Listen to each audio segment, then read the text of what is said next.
O presbítero André deu as boas-vindas logo no início, mas caso tenha chegado alguém depois desse momento, quero dizer que você é muito bem-vindo em nosso meio. É alegria tê-los aqui conosco. E gostaria de te pedir que não deixe de passar ali à esquerda, na saída do templo, para retirar um presente. É uma forma da Igreja do Redentor manifestar nossa gratidão por tê-lo aqui conosco hoje. Nós, hoje, chegamos à nossa segunda mensagem da nossa série chamada Detox, série intitulada Detox. Nós pensamos essa série inspirados na passagem de Provérbios, em que diz que 6 coisas o Senhor abomina e uma ele detesta. Provérbios, capítulo 6, versículo 16, 6 coisas o Senhor odeia e uma 7ª ele detesta.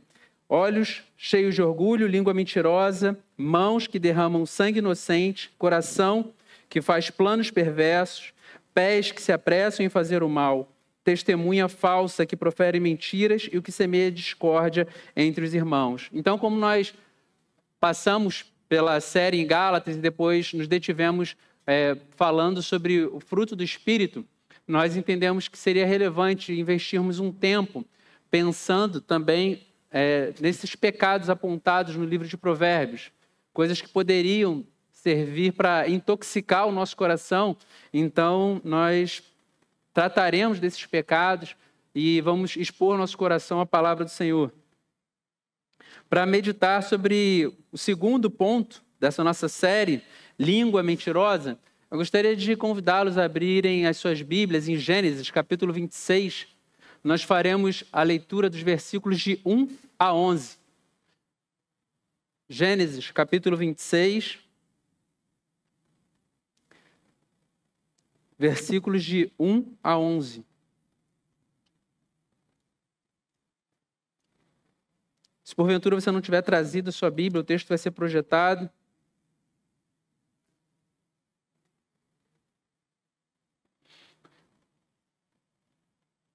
E diz assim a palavra do Senhor: sobreveio fome à terra, assim como tinha acontecido nos dias de Abraão. Então Isaque foi a Gerar, encontrar-se com Abimeleque, rei dos filisteus.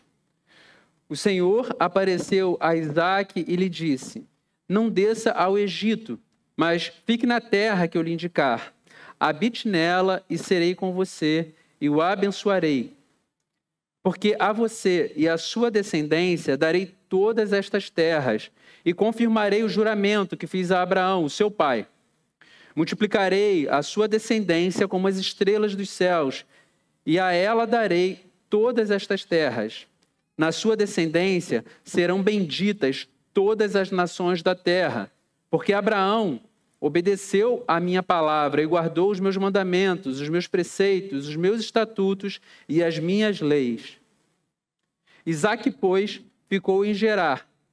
Quando os homens daquele lugar perguntaram a respeito de sua mulher, ele disse: é minha irmã.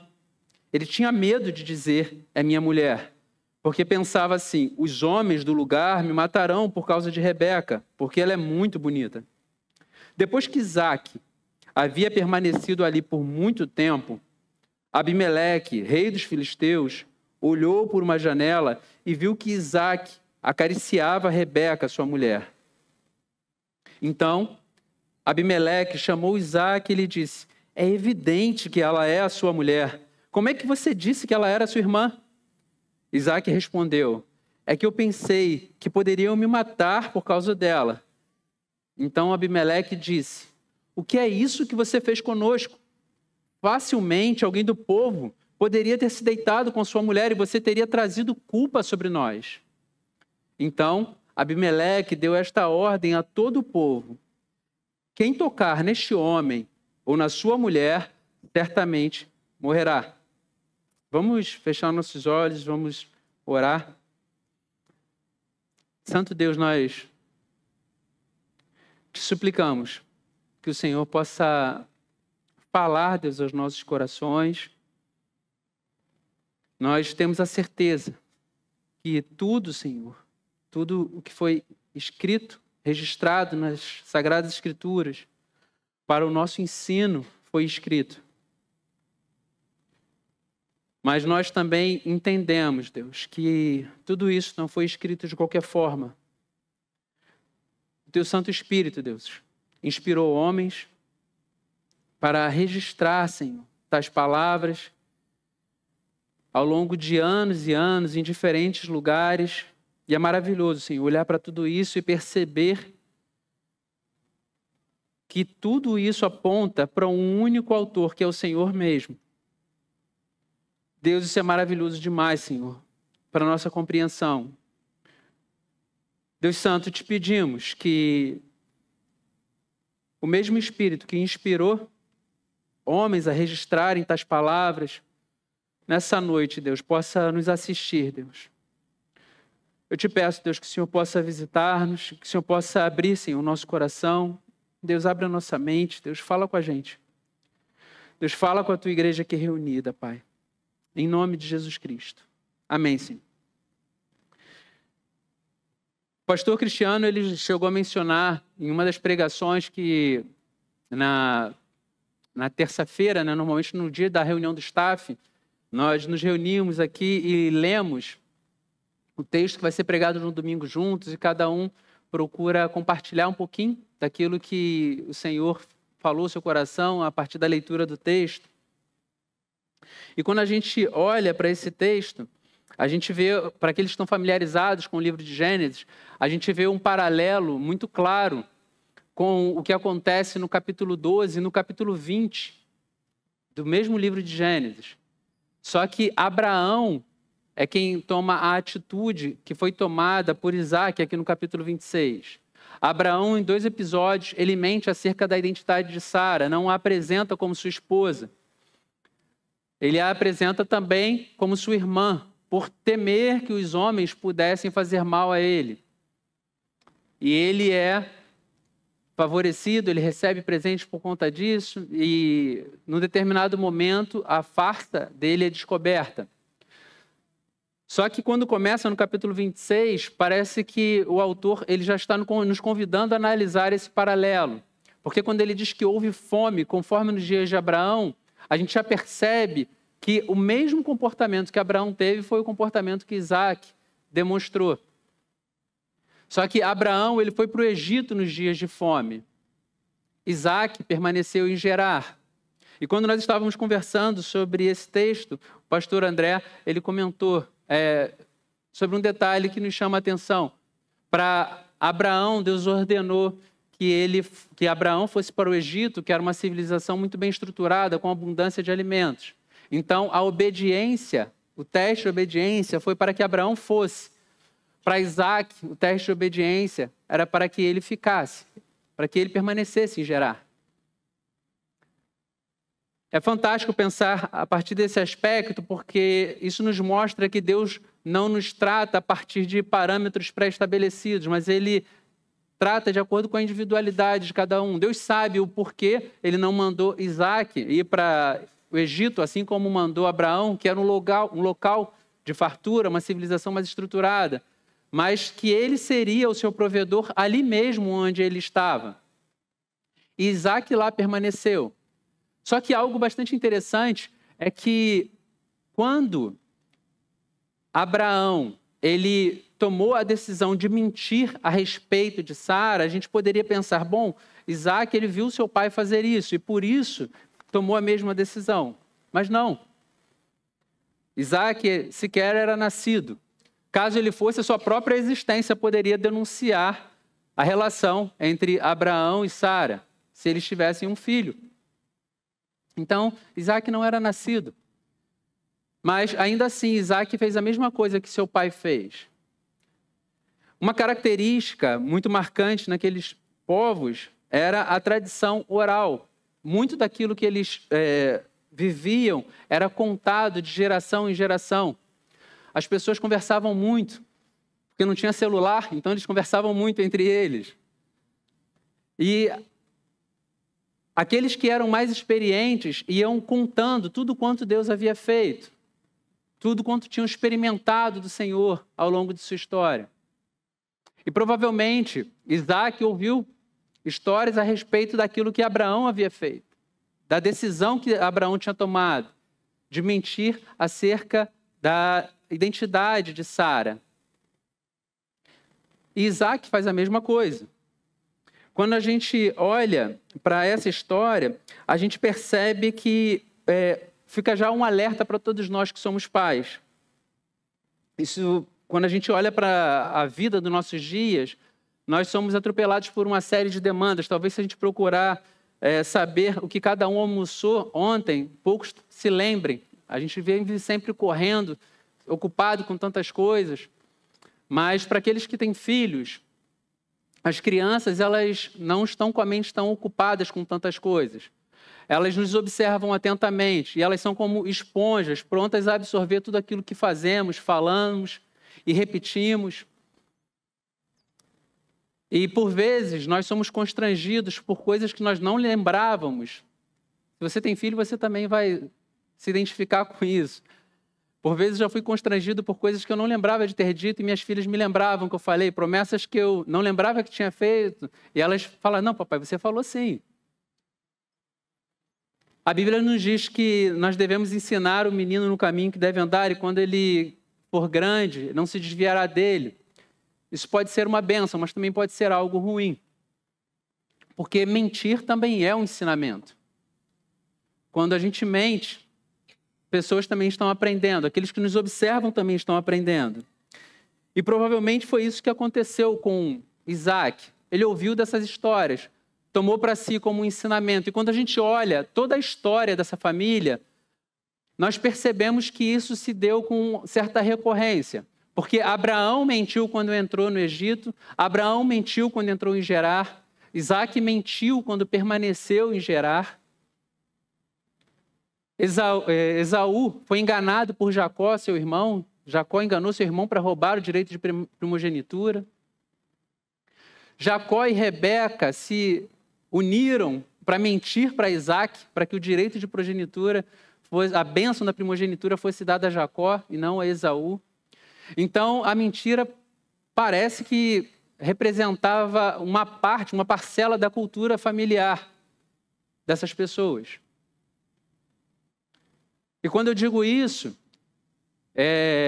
eu não digo com o dedo de acusação, porque às vezes a gente lê as Sagradas Escrituras e olha para a desobediência repetitiva do povo de Israel e diz, como é que eles poderiam ser tão desobedientes? Eles não viram tudo que Deus fez?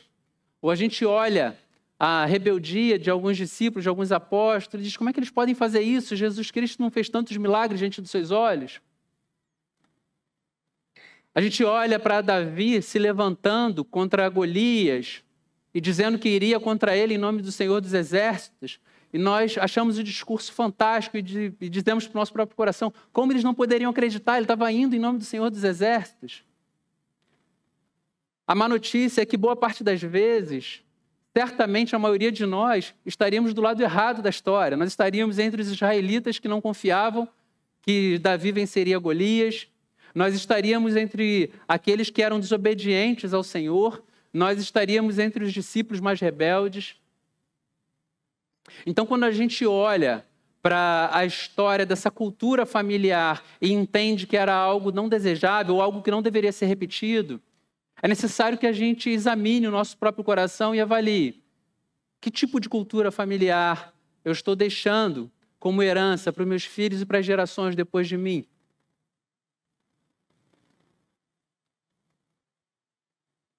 Que tipo de ensinamento, diferente daqueles que estão registrados nas minhas palavras, mas principalmente aqueles que estão chancelados pelas minhas atitudes, que tipo de ensinamento eu estou deixando para os meus filhos? Ensina a criança no caminho que deve andar e quando for velho, não se desviará dele. É importante que a gente se recorde que tudo isso tem aspectos positivos e negativos. E quando a gente olha para a história de Isaac, a gente vê que Isaac mentiu. Um dos patriarcas do povo de Israel, o povo da aliança, o povo protegido pelo Senhor, escolhido pelo Senhor, Isaac mentiu. Não, a gente não pode desconsiderar a gravidade do que ele fez. Mas, como eu falei, a gente não pode ser leviano em dizer, não, eu jamais faria aquilo que Isaac fez. Talvez não fizéssemos. Talvez fizéssemos, nós não sabemos como seria isso. É importante que a gente reflita o contexto em que Isaac está inserido. É importante que a gente pense o que significava estar no lugar onde ele estava. Pense na situação não só de Isaac, mas também de Abraão. Eles receberam a promessa do Senhor de possessão territorial, de ser um povo numeroso, no qual seriam benditas todas as famílias da terra. Mas quando a gente olha para a história de Abraão e de Isaac, eles peregrinaram por muito tempo na terra em que eles receberam a promessa de que eles teriam como possessão, sem que tivessem um só terreno por sua propriedade. O único que Abraão teve foi o campo que ele comprou para sepultar sua esposa. Fora isso, eles peregrinaram e peregrinaram e peregrinaram. Calvino, ele faz um comentário muito interessante sobre Isaac. Não só Isaac, mas também sobre Abraão. Olha o que ele diz. A condição em que era a vontade de Deus colocar os seus servos como estrangeiros e peregrinos na terra que ele havia prometido dar a eles, parecia suficientemente problemática e difícil. Então, imagine você passeando pelo terreno que Deus disse que daria a você como herança. E você andando por anos e anos.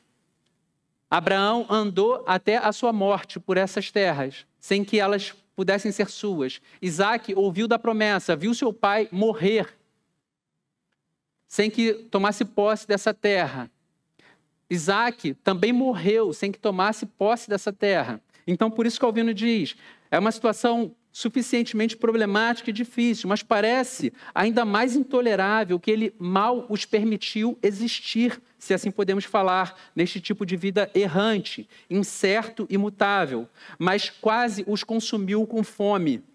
Quem não diria que Deus havia se esquecido de si mesmo, quando ele nem mesmo supriu seus próprios filhos e quem ele havia recebido em seu cuidado e confianças especiais, embora com parcimônia e escassez, com pouca comida?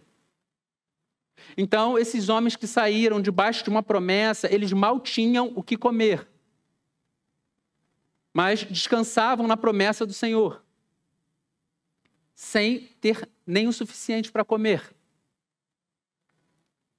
Por isso, precisamos considerar que nós poderíamos agir, em alguns momentos, exatamente como alguns desses personagens da Bíblia, que a gente lê na nossa casa, sentado no sofá e diz, um absurdo ele ser tão desobediente. É um absurdo eles negarem tantos milagres que Jesus Cristo fez com desobediência.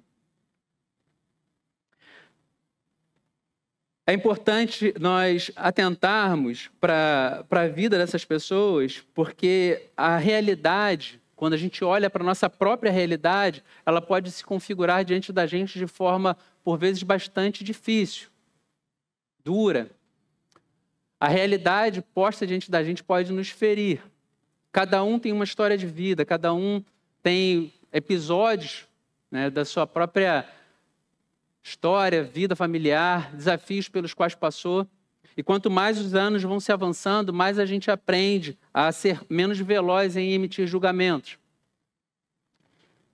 Eu estava conversando com um colega há pouco tempo, e eu estou com 47 anos, ele começou a falar, bom, a gente começa a perceber que a gente tem menos futuro do que passado. Aí eu falei assim, rapaz, que conversa mais deprimente, né? A gente falando de fazer um teste físico no trabalho, eu falei, pô, não é momento de falar isso, né? Eu vou correr agora, fazer um monte de coisa. Porque a gente estava conversando, o pessoal indo muito para o hospital, nessa fase da vida, muitos exames a serem feitos. E ele brincando com essa história, mas a gente vai vendo que a realidade nem sempre é fácil. Existem desafios que se apresentam diante da gente que talvez nem tenham configurado entre as nossas maiores preocupações e, de repente, te atropelam. Mas fato é que a realidade, tal como ela se apresenta para a gente, ela está sendo sempre conduzida pelo Senhor. Ele é soberano sobre todas as coisas, ele conduz a nossa história. Mesmo que por vezes pareça incompreensível para a gente, alguns momentos que a gente vive, e como Calvino mencionou, é difícil não ser tentado pelo pensamento de que Deus esqueceu de si mesmo, esqueceu das promessas que ele fez aos seus servos. Em alguns momentos a realidade pode ser especialmente desafiadora. Mas quando a gente olha, por exemplo, para a doutrina da providência, aqueles que são mais familiarizados com teologia, a doutrina da providência ela declara que Deus tem um controle soberano sobre tudo que existe. Se uma folha cai, foi porque Deus assim o quis. Se o vento sopra, foi porque Deus assim o quis. Se as ondas se movimentam e são encerradas na praia, foi porque Deus assim o quis. Os astros, cada um se movendo em sua direção, cometas, estrelas, planetas, todo mundo girando na sua órbita, foi porque Deus assim o quis. Então, ainda que existam nuances das nossas vidas que sejam objeto do nosso cuidado, controle, a história ela acaba sendo entrelaçada por esse grande tapeceiro que vai pegando a existência humana e vai construindo a narrativa da salvação até aquele grande dia em que Jesus Cristo vai voltar. Então, em última instância, a nossa história pertence ao Senhor. Provérbios diz que, assim como as águas no leito do rio, é o coração do rei nas mãos do Senhor, que o inclina conforme a sua vontade. Em outro texto, em Provérbios, diz que a sorte se lança no regaço, mas a resposta certa, a decisão, vem do Senhor. Então, a realidade, tal como se apresenta a nós, ela está conduzida pelo Senhor. A realidade pertence a Ele. Então, quando a gente olha para toda essa vida, a gente fala, mas por vezes isso é desafiador acreditar nisso. Os ímpios falam muito sobre isso. Se Deus é bom, por que acontece tanta coisa ruim? Mas nós não podemos duvidar que Deus está arrastando todas as coisas. E chegará um dia em que a justiça dele encherá a terra como as águas enchem o mar. Por isso o apóstolo Paulo diz que essa leve e momentânea tribulação não são para se comparar com a glória que há de ser revelada. Então nós podemos viver a nossa vida em desassombro, sabendo que todas as coisas estão caminhando para um final excelente. Se ainda nós podemos olhar para o mundo marcado pelo pecado e conseguimos nos encantar com algumas coisas, nós podemos ter a certeza de que o final será infinitamente mais glorioso. Mas permanece a pergunta, mas como aceitar a realidade como está posta diante de nós quando ela é desafiadora? Então esse era o dilema de Isaac.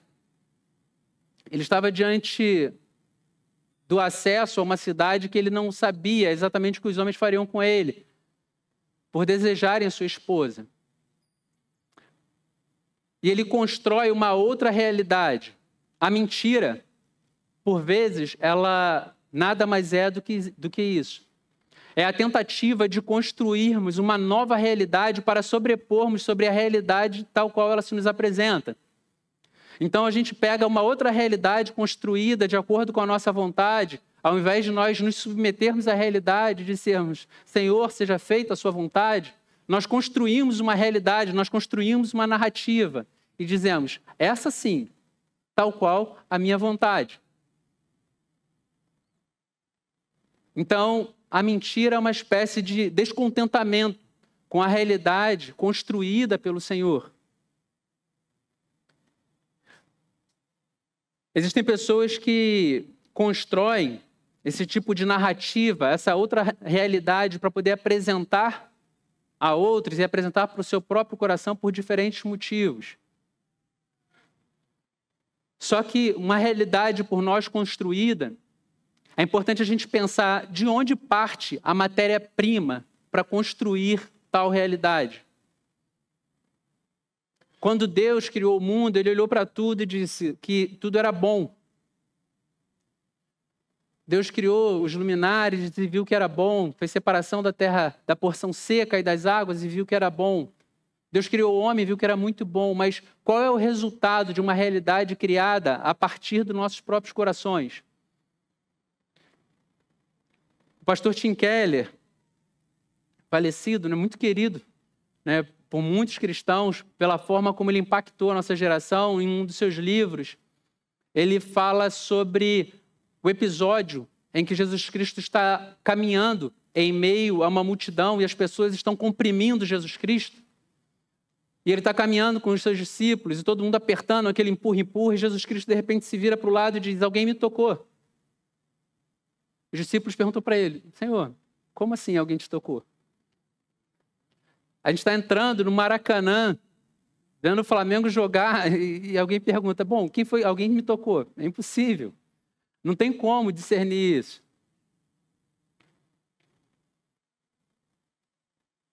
Ele fala assim: não, alguém me tocou.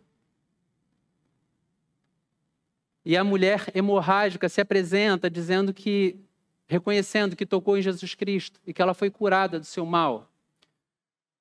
Jesus Cristo é alguém que, quando surpreendido pelo toque inesperado de outra pessoa, ele libera a virtude. E o pastor Tim Keller, no seu livro A Cruz do Rei, ele diz: e se eu e você, se nós fôssemos tocados inesperadamente, o que fluiria da gente? Se alguém te desse um esbarrão inesperadamente, o que fluiria de você? A matéria-prima da qual nós construímos a realidade é o nosso próprio coração caído. Então, a pessoa que mente, a pessoa que tenta sobrepor a realidade como uma realidade por ela mesma construída, ela tem como matéria-prima o seu próprio coração caído, pecador. Então, a expectativa para o resultado desse tipo de coisa não é boa.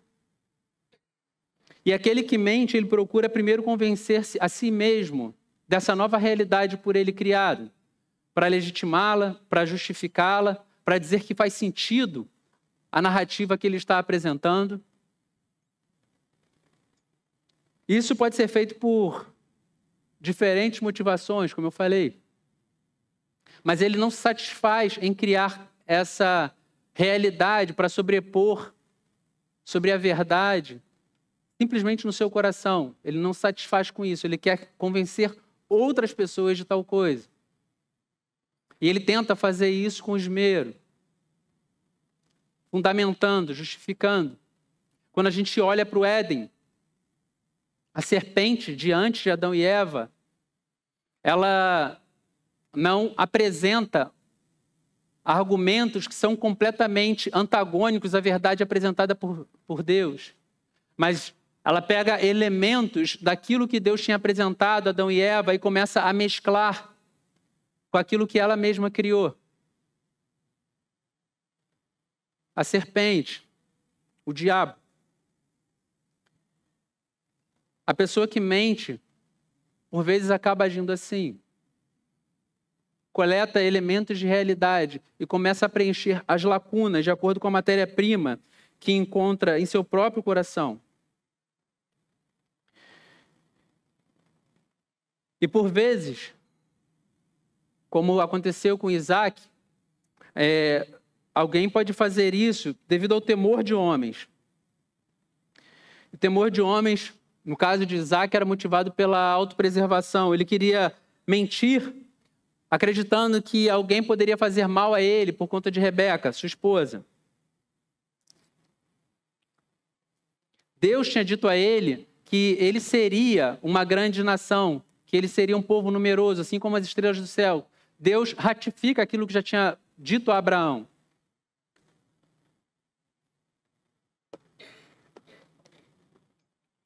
Mas isso não é suficiente para Isaac. Ele não acreditou que o Deus que prometeu a ele que faria dele uma grande nação, o preservaria dos homens de Gerar. Então ele acreditava, bom, Deus disse que faria de mim uma grande nação, mas vai que o povo resolve me matar para ficar com Rebeca. Existem verdades que por vezes se tornam explícitas diante dos nossos olhos e verdades reveladas nas Sagradas Escrituras. O Espírito Santo falando ao nosso coração e fala de forma clara e inequívoca em muitos momentos. E assim que você ouve Deus falar, assim que você recebe o ensino, Você é tomado da convicção de que Deus gravou tais verdades no teu coração. Só que, passado algum tempo, você é visitado por esse tipo de pensamento de Isaac. Eu sei que Deus prometeu, mas vai que... E a gente começa a tentar construir uma outra realidade. Quando a gente olha para o que Isaac fez, movido pelo desejo de autopreservação, ele teme homens de carne e osso, assim como ele. Jesus Cristo, quando ele está falando para os seus discípulos a respeito de temor pela própria vida, e é importante que a gente pense sobre isso. É importante que a gente pense sobre isso, porque nós olhamos, por exemplo, para irmãos que anunciam o Evangelho em lugares que são fechados ao Evangelho por conta de religiões locais, por conta de políticas locais. E essas pessoas, ainda assim, sabendo que têm sua vida em risco, por vezes vendo seus filhos sendo assassinados, vendo seus familiares sendo mortos, essas pessoas não perdem a ousadia para continuar falando do Evangelho. E ler esse texto de Lucas, no capítulo 12, versículos 4 e 5, me faz pensar muito sobre esse tipo de irmãos. Jesus diz assim: digo a vocês, meus amigos, não temam os que matam o corpo e depois disso nada mais podem fazer. Eu, porém, vou mostrar a vocês a quem devem temer. Temam aquele que depois de matar tem poder para lançar no inferno. Sim, digo, a esse vocês devem temer. Então, homens e mulheres que entendem que o pior que qualquer mortal possa fazer com nossas próprias vidas é interromper nosso batimento cardíaco, interromper a nossa respiração. Mas é necessário que nós lembremos que a nossa vida, ela está escondida no Pai da eternidade, no Príncipe da paz. Essa é a verdade última sobre quem nós somos. Isaac, ele entrou na terra de Gerar temendo aqueles que poderiam tão somente ceifar a sua vida. E temeu a tal ponto de desconsiderar aquilo que Deus havia dito a ele. Então, existem pessoas que, por vezes, mentem por autopreservação, e não só autopreservação da sua própria vida. Mentem pela autopreservação no seu ambiente de trabalho, para que possam ser promovidos, para que possam ser mais vistos do que outros. Mentem para que possam ter mais visibilidade no círculo social onde estão inseridos. Mentem para que possam desfrutar da admiração de outras pessoas, às vezes vivendo em condições financeiras acima daquilo que podem suportar, mas para poder exibir um status do qual verdadeiramente não desfrutam. Autopreservação, preservar uma imagem, preservar uma posição profissional, preservar amizades que, na verdade, não são amizades, porque se fossem, não precisariam da mentira para sustentá-la. Então, quando a gente olha para o exemplo de Isaac, a gente vê que algumas pessoas, elas podem sim mimetizar, assim como um camaleão, né? Mudar quem são para exibir uma aparência diferente daquela que verdadeiramente possuem. Existem pessoas que podem mentir não só pela autopreservação, mas também pela autoexaltação. E nesse ponto, especificamente, na maioria das vezes, as pessoas que se autoexaltam têm como combustível para essa autoexaltação uma autoestima adoecida. Como um amigo meu já falou, todo excesso aponta para uma falta, para uma escassez. Pessoas que, por vezes, muito se exaltam é porque, na verdade, têm uma autoestima um tanto quanto adoecida, machucada. E, para compensar tal deficiência, ficam promovendo a si mesmas. E acabam construindo histórias nas quais elas desenham, vão delineando todas as pessoas da história que elas constroem como os vilões. E ela sai sempre como o herói da narrativa. Todo mundo tem algum defeito, todo mundo tem algum problema. Isso às vezes está atrelado com um sentimento também de autopiedade, de vitimismo. E o autor da narrativa sempre emerge como sendo alguém que é uma reserva moral, uma reserva de justiça, de exemplo a ser admirado. Quando a gente olha para isso, pensando sobre esse tipo de comportamento, me veio à mente aquela frase. Algumas pessoas atribuem a Freud que quando Pedro fala de Paulo, eu sei mais de Pedro do que de Paulo. Talvez você já tenha ouvido essa frase também. Pessoas que sempre vão falando sobre desconfiança, semeando a semente de desconfiança, atribuindo expectativas negativas em relação a outros. Então é necessário que a gente olhe para tudo isso e pense também naquilo que a própria palavra nos diz, que da boca sai aquilo que o coração está cheio. Por isso nós entendemos que seria útil, seria frutífero pensar nessa série, Detox, para contrabalancear com o fruto do Espírito. Porque é necessário que nós aprendamos a tratar alguns pecados no nosso coração como aquilo que realmente são, como aquilo que verdadeiramente são pecados.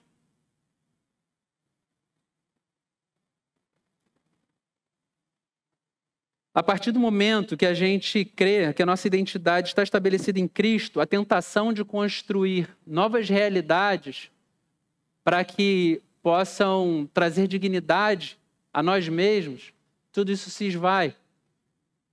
Porque Cristo nos conhece mais do que nós mesmos. E ainda assim, decidiu morrer em nosso favor. Só que quando a gente olha para o exemplo de Isaac, ele não só mentiu, desconsiderando a promessa do Senhor, como ele não reconheceu em nenhum momento a sua mentira. Quando a gente olha para o texto, Abimeleque, depois de muito tempo, Isaac, na terra de Gerar, no versículo 8, diz: depois que Isaac havia permanecido ali por muito tempo, o rei dos filisteus olhou por uma janela e viu que Isaac acariciava Rebeca, sua mulher. Então Abimeleque chamou Isaac e lhe disse: é evidente que ela é sua mulher. Como é que você disse que ela era sua irmã? Isaac respondeu: eu pensei que poderiam me matar por causa dela. Então ele se justificou. Mas não foi ele que reconheceu que estava mentindo. Não foi ele que depois de um tempo falou assim: não, olha só, agora eu estou vendo que estou em ambiente de segurança, me desculpem eu mentir. Não. O rei de Gerar, Abimeleque, não o Abimeleque do capítulo 20, que falou com Abraão. Provavelmente Abimeleque fosse um nome muito comum, como Faraó era no Egito. Abimeleque seria em Gerar. A tradução do nome seria meu pai é rei. Então seria como se fosse uma espécie de título. Então Abimeleque, ele surpreende Isaac num momento de intimidade, de descontração com Rebeca. Então estava ali, naquele episódio, naquela conversa, aquele que era um dos patriarcas da nação, através do qual todas as famílias da terra seriam benditas. E do outro lado está um rei pagão, repreendendo Isaac. E quando a gente olha para cada um dos elementos, né, da mentira de Isaac, Abimeleque ele vai chamando a atenção dele, dizendo que ele poderia ter levado pessoas a errarem sem que tivesse consciência disso. A pessoa que mente, ela priva o seu ouvinte de fatos reais e pode o induzir a erro, porque ele não detém as informações corretas acerca de um fato, mas ele está diante de uma realidade construída por aquele que construiu a narrativa, por aquele que criou aquela narrativa. Então, Isaac poderia ter levado outras pessoas a errarem, a pecarem. Essa é a dureza de Abimeleque ao repreendê-lo. Então, quando a gente pega o princípio e aplica para a nossa própria história, para a nossa própria vida, para o nosso próprio cotidiano, Por vezes, nós podemos nos deparar em situações em que isso acontece, pessoas que tomam decisões, tomam atitudes, julgam outras pessoas, passam a nutrir antipatia por outras pessoas, não por conta de fatos reais, mas porque se apropriaram de uma narrativa e tomaram tal narrativa como verdade. E era uma narrativa construída por alguém que simplesmente entendeu que a realidade que ela construiu era melhor do que a realidade tal como ela é.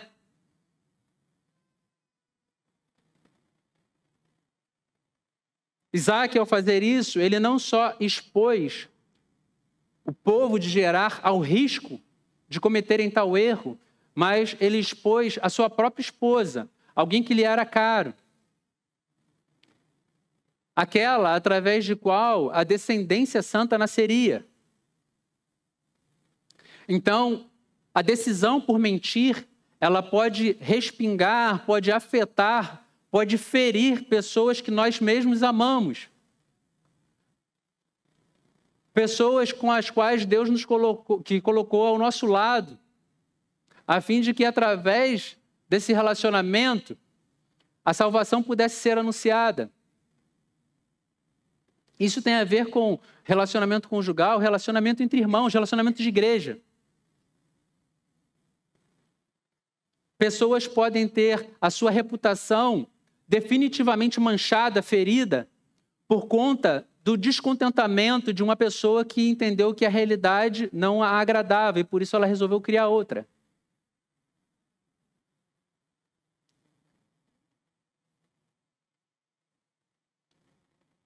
A decisão de Isaac pela mentira fez com que ele se tornasse repreensível por um rei pagão. Então, triste coisa é quando cristãos, pessoas que foram alcançadas pelo amor de Cristo, que se reconheceram como perdidas e foram alcançadas por esse amor que as redimiu, que as salvou. Triste coisa é quando essas mesmas pessoas, elas precisam ser repreendidas por incrédulos, por pessoas que não têm a salvação em Jesus Cristo, por pessoas que não conhecem o Evangelho, por pessoas que não tiveram as suas vidas transformadas, mas que apresentam a norma da lei gravada no seu coração e têm um mínimo de discernimento acerca de certo e errado, e olham para as nossas atitudes e dizem, olha só, você está errado em agir dessa maneira.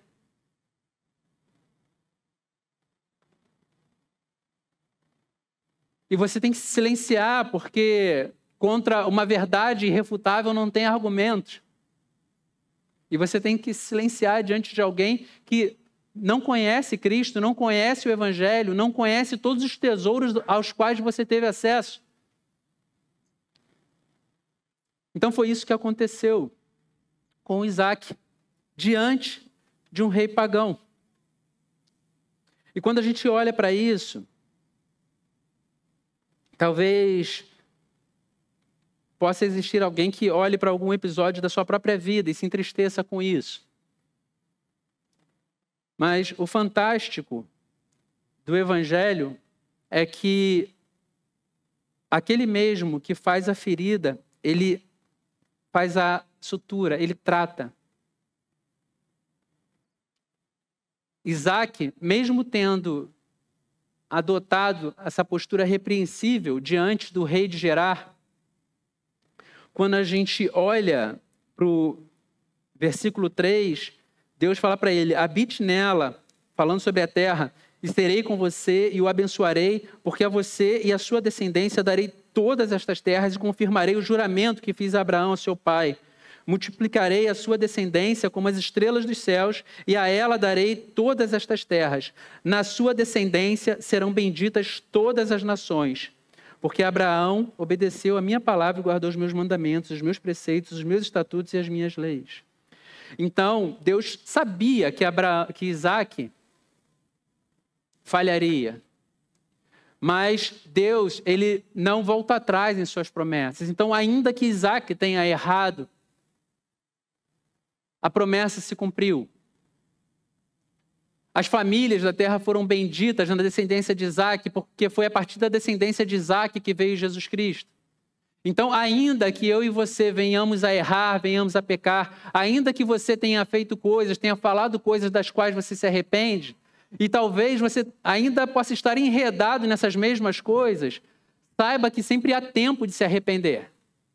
O que não há tempo é para poder persistir nos mesmos erros, porque isso é incompatível com a nova natureza daquele que foi alcançado pelo amor de Jesus Cristo. Quando Cristo ele fala da mentira, em João 8, versículo 44, quando ele repreende os fariseus, ele diz: vós sois do diabo, que é vosso pai, e quereis satisfazer-lhe os desejos. Ele foi homicida desde o princípio e jamais se firmou na verdade, porque nele não há verdade. Quando ele profere mentira, fala do que lhe é próprio, porque é mentiroso e pai da mentira. Então, o que nós não podemos conceber é a possibilidade de flertar com a mentira em nossas vidas como se fosse algo tolerável, como se fosse algo a ser admitido. Em Colossenses, Paulo diz: não mintam uns aos outros, visto que vocês já se despiram do velho homem com suas práticas e se revestiram do novo homem, o qual está sendo renovado em conhecimento à imagem do seu Criador. Então, a revelação a qual nós temos acesso não é simplesmente para que nós venhamos a acumular informações em nossa mente, mas é para que essa mesma informação, essa mesma revelação, ela possa operar transformação em nossa vida e o compromisso de não fazer mais, de não pecar mais. Ainda que um pecador ele tenha emprestado seus próprios lábios à mentira, Jesus Cristo, aquele que é o caminho, a verdade, a vida, aquele que é a verdade encarnada. Pilatos perguntou para Jesus Cristo: o que é a verdade? E ele estava diante da verdade encarnada. Aquele que é a verdade. Nele a gente tem a promessa de que ele tem poder para fazer nova todas as coisas. Então, que nós possamos manter nossos olhos firmes em Cristo. Que nós possamos fugir da tentação de não nos contentarmos com a realidade tal qual ela se nos apresenta. Não sejamos vencidos pelo desejo de sobrepor uma nova realidade construída a partir dos nossos próprios corações. Isso não vai acabar bem. Que nós possamos enfrentar qualquer realidade, qualquer desafio, independente de qual seja, sabendo que a nossa vida ela está rumando por um desfecho glorioso, seja no presente tempo, ou seja no dia que Cristo vier buscar a sua igreja. Que essa certeza ela possa encher os nossos corações. Amém, meus irmãos? Vamos fechar nossos olhos. Vamos orar. Deus Santo, nós vivemos, Deus, num mundo tão caído que, como alguém já disse, Senhor, a mentira é a argamassa que viabiliza a vida em sociedade. Deus, isso é o reconhecimento da miséria. Nós repudiamos, Deus, essa alegação e te pedimos, Deus, que o Espírito da verdade, aquele em que não há sombra de variação, Deus, que possa encher os nossos corações, que nós possamos ser filhos da verdade. Deus amado, que Cristo, aquele que foi crucificado em nosso favor, possa ser suficiente para convencer-nos de que, por mais difícil que sejam os desafios postos diante de nós, Deus amado, existe o sol da salvação, Deus, que está prometido diante da gente, para o qual nós estamos caminhando e diante do qual nós viveremos por toda a eternidade. Dá-nos, Deus, corações encorajados, Deus, pelas verdades das Sagradas Escrituras e pelo caráter do Deus a quem servimos, a fim de que possamos testemunhar de Jesus Cristo evidenciando as suas excelências em todos os dias da nossa vida. É em nome dele que te oramos, Senhor. Amém. Amém.